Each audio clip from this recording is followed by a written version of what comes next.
Hello and welcome. My name is Wellington. I'm a developer advocate here at Destry. In this video, I'm going to show you how you can create authentication node and use those nodes within your workflows to protect them using JWT. Let's dig into it. Great. So let's start our project. So as always, come here to block.build and we have here the overview explaining a little bit of Blok. Just come to the CLI part. We have a little bit of the overview as well, explaining how it works. And then you can come here to project, and within project, you're gonna have all the commands to start a new project within Blok.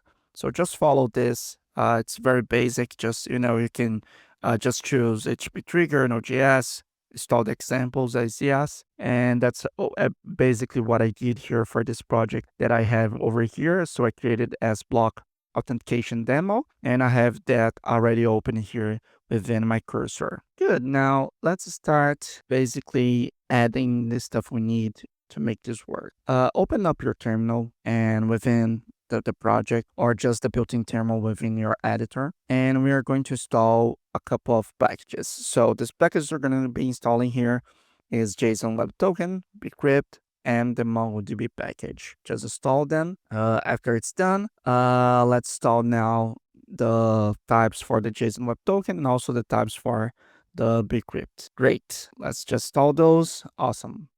Now let's go and let's create some folders.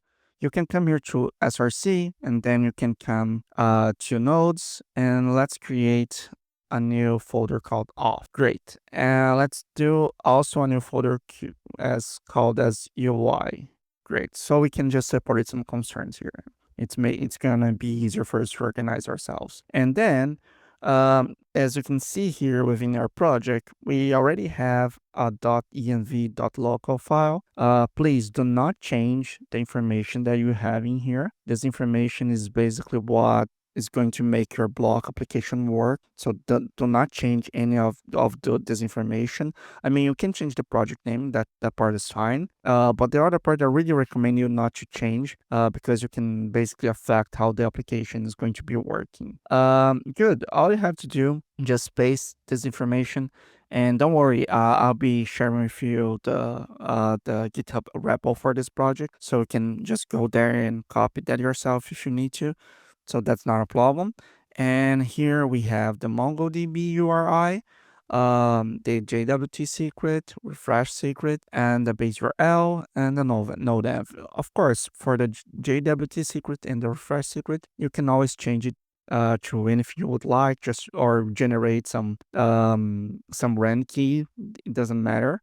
But of course, if you're going to put this in production, always remember to generate some random key within 64, 128, or even 256 encryption, so you can just basically have something that is very secure, right? So just for this demo here, it doesn't matter, you can leave this because at the end of the day we're just going to be running this locally. Okay, great. Now that what you can do is basically create all the nodes from Auth here. So let me explain each one of those for you. So we have here first the authentication checker. The authentication checker, basically what it's going to do is going to validate the JWT token, and it's going to manage the user sessions with the refresh token support. So just to show you real quick here, we always define the input schema, right? So everything that we're going to be accepting within this node onto our workflow. So as you can see here, we have the recorder of request method, request path, headers, cookies. This legacy pattern here can just basically ignore. And then we're gonna have the logic for this node and what is going to happen within here. This is the main function that is called the main class here, and then we have basically the pattern handler, some checking here. So basically here in this case, trying to extract the token, the JWT token from the cookies, just to validate that and check if that cookie is actually valid. So that's why we have this token here. The next one is going to be the authentication manager. This one's going to manage the authentication within the token. It's very important because this is the one that is going to basically connect within Mongo and save the token, check the token, get the token and retrieve it when you log in, and also it's going to handle when you log out as well. So that's the main idea here within this one, is basically how you're going to handle the communication between your database on Mongo and our application itself. And the third one is the cookie auth manager. So the cookie auth manager is just a very basic one.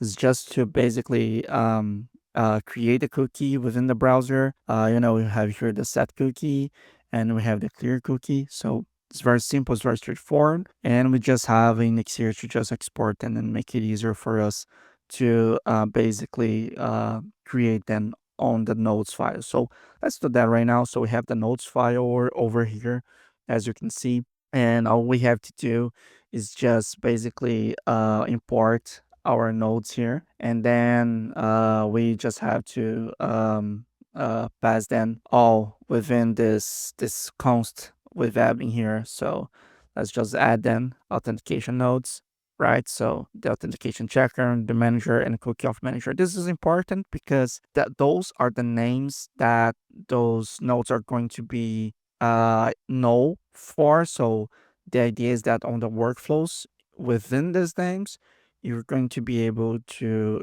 change those workflows and make sure that that workflow is going to execute this node itself. So that's why those names are very important. All right, great. Now for the UI, let's paste all those. We have dashboard UI. What happens I will explain this one, but it's basically the same thing for the others. We have here just to get the user from the context of the inputs, and so we can use that information inside this HTML. It's a TS file, but basically what we're doing, we're just returning HTML content, as you can see here. So that's what is happening. It's just basically vanilla HTML that is being returned here. I just made it so it's just easier and faster. You could also use an HTML file, as we have on our examples here. You might find that on the dashboard generator, we have the HTML separated from the TypeScript. But at the end of the day, it's just going to basically returning that HTML and just rendering that within the browser. So that's the main goal here. That's for the dashboard, same for the login form, login redirect, the logout UI, and the sign up form. So it's just basically a way for us to interact with our backend. That's why I'm just creating this UI, just to make it easier for you guys to see and understand. But you could just use Blok as a backend, and then you would have your front end separated and just call the endpoints as you would normally do when you have a separate front end from a backend. So in this case, I'm just doing it in here just to show you guys, just to demo it, just to make it my life easier. And also you could use this as well. That's not a problem. But if you want something where you have more control over it, then it's better for you to create a front end separated just for the UI and the UX of your application. Good. Now don't forget to add this new UI nodes here as well. As you can see, I'm just importing them. We also have an index here, just exporting each one of those. Great. Now let's go ahead and create the necessary workflows. We have here some demo workflows, right? So let me just paste here the ones that we're gonna need. Dashboards, okay, it's here. The refresh, register, rentals.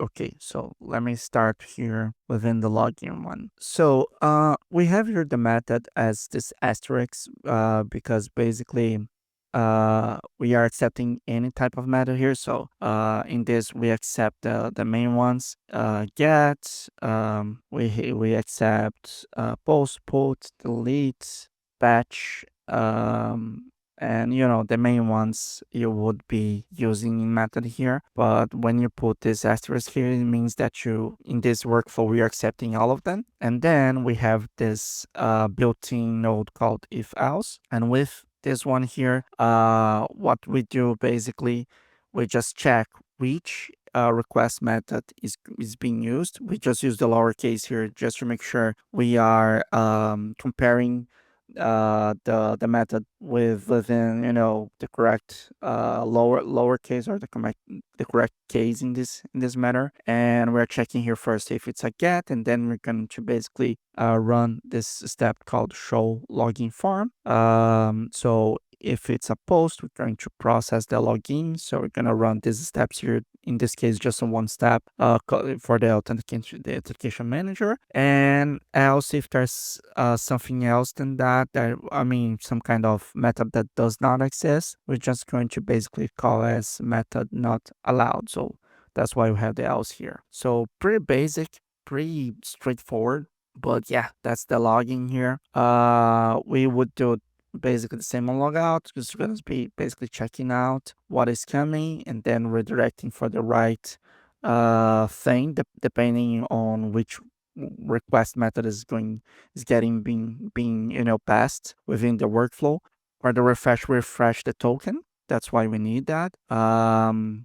Very basic. And here the dashboard is just to return that HTML dashboard that I showed you before. So that's why we have this dashboard.json here. The register is just for the sign up of the user. So if the user wants to register, we're going to be basically showing the sign up form, and we're going to process the registration when it's a post request method that gets called within that HTML that I showed you before. So yeah, that's the main workflows you're gonna need here.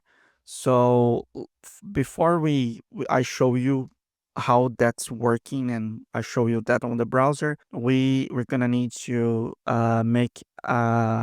create our database. So let's do that. Here now, let's just create here within infra. As you can see, I'm pasting here the MongoDB folder. You can create it yourself or just copy from the repo, doesn't matter.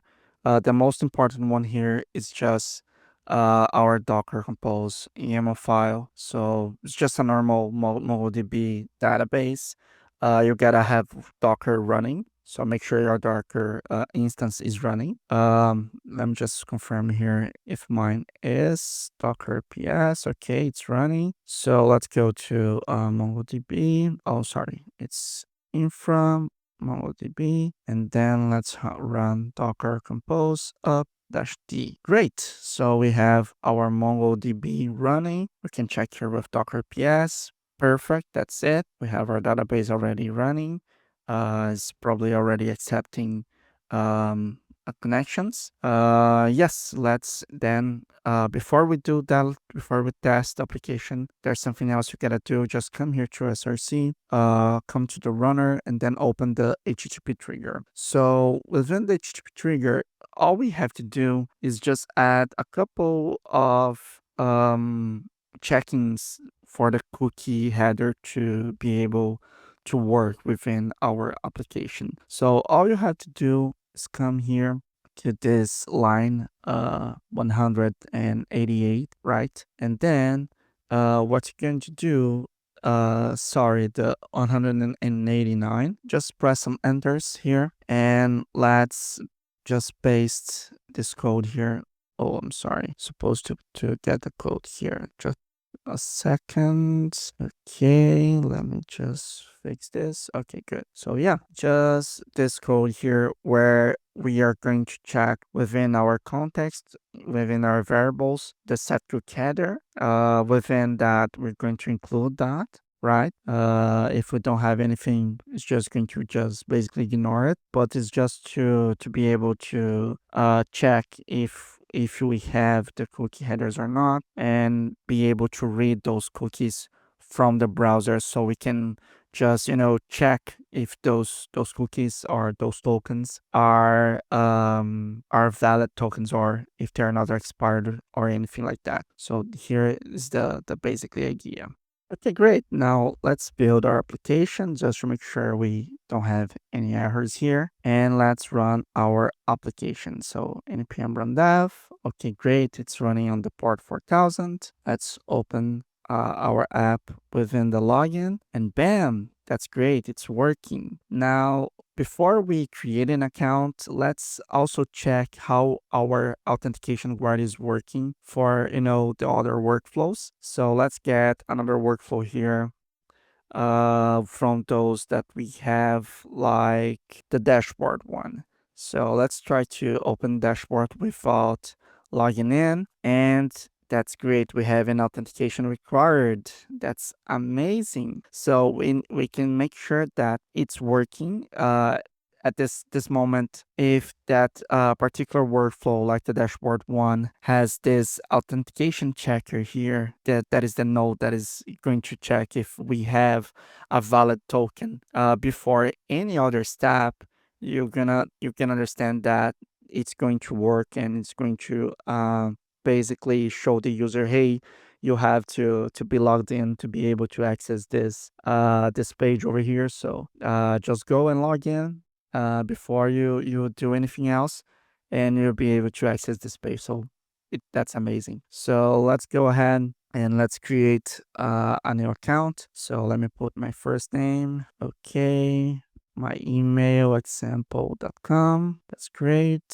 And let's create the account. Perfect. Registration successful. Now let's log in with using our example.com. Let me put my very secret password and bam, sign in. That's it. Now we have access to the dashboard. You can see that you can refresh the page and everything is going to still get to work. If you go within our application and we go to the cookies here on the left side, you're gonna see we have an access token that is going to expire within an hour. So that's what I've put there within our node. And then we have a second one that is a refresh token that's going to expand within 30 days. So that's something that is what is a good practice for, uh, token cookies. So that's why we have those expires, but those you can change and put anything you would like there.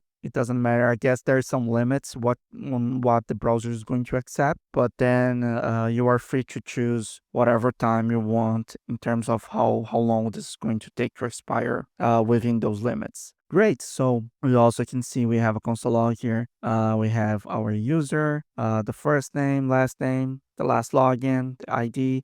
Everything is being also saved within our MongoDB, also using, some kind of encryption. So you don't basically save any sensitive information like a password, for example, without any hashes. That's not a good practice. So we are hashing our passwords to make sure that if someone, for some reason, gets access to our database, is not going to be able to have the access to our user's password, right? And then we also can test here the logout. So let me just try to log out.